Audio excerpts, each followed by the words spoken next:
अरे बाप कहे हे बेटो हमारो,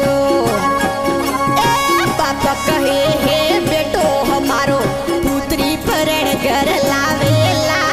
बाप कहे हे बेटो हमारो, पुत्री परण घर लावेला।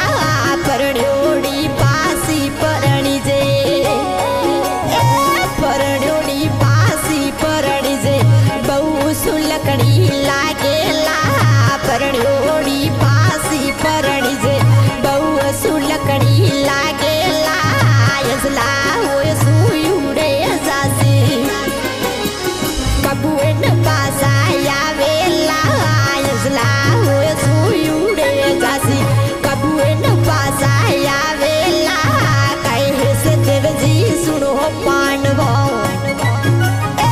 कैसे देवजी सुनो पांडवो, एड़ा एड़ा कल जुग यावेला। कैसे देवजी सुनो पांडवो, एड़ा एड़ा कल जुग यावेला।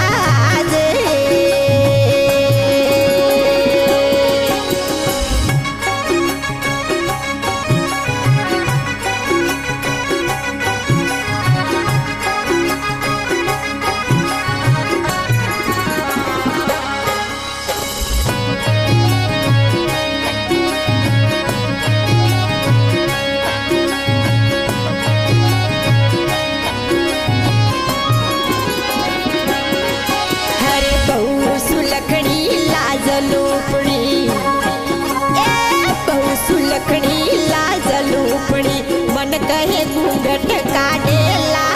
बहु सुलखड़ी लाजलूपड़ी, मन कहे घूंघट काटेला। घर की लुगाई के नोर नहीं मोने, घर की लुगाई के नोर नहीं मोने, पर घर मोजा मोड़ेला।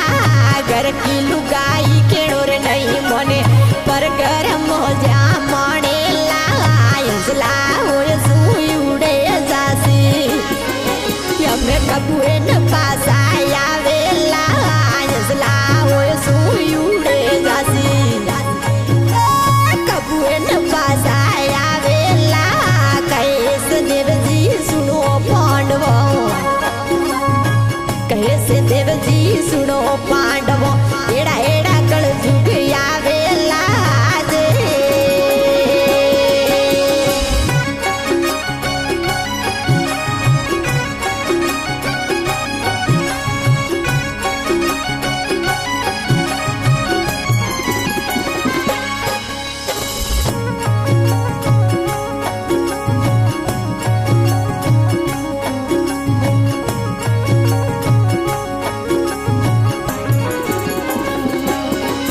हरे बावड़ पाणिया हाथ पसार्यो, बावड़ पाणिया हाथ पसार्यो, तपसिया हे देसेला। बावड़ पाणिया हाथ पसार्यो, हर तपसिया हे देसेला। दिकरी रे दमड़ में पिता परणी जे, दिकरी रे दमड़ में पिता परणी जे, एड़ा एड़ा कल युग यावेला। दिकरी रे दमड़ में पिता परणी जे, एड़ा एड़ा कल युग यावेला। यसला होय सुयुडे जासी, यारे कबुएन पासा यावेला। यसला होय सुयुडे जासी, कबुएन पासा यावेला। कैसे देवजी सुनो पांडवो, कैसे देवजी सुनो पांडवो, एड़ा एड़ा कल युग यावेला।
देवजी सुनो पांडवो एड़ा एड़ा कलयुग आवेला जे